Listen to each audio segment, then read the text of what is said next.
भगवान भगवान भगवान तोरा गोरकी।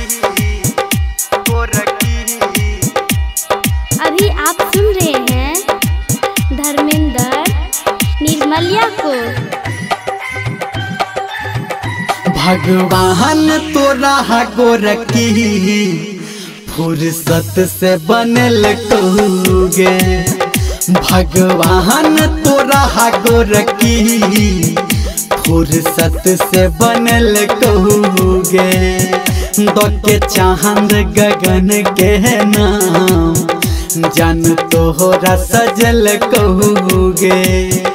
भगवान तोरा गोरकी फुर्सत से बनल कहूगे।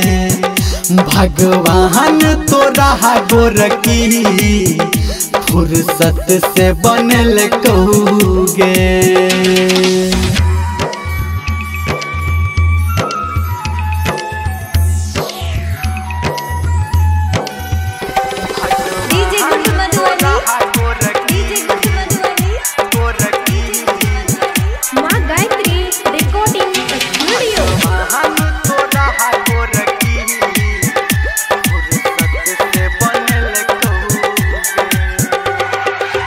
देख देख जारो तोरा जमाना हमारा बना ले अपन दीवाना।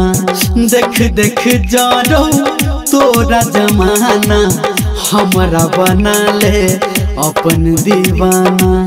हमारा बना ले अपन दीवाना। तोरा सजल को भगवान तोरा गोरकी फुर्सत से बनल कहूगे। भगवान तोरा गोरकी फुर्सत से बनल कहूगे।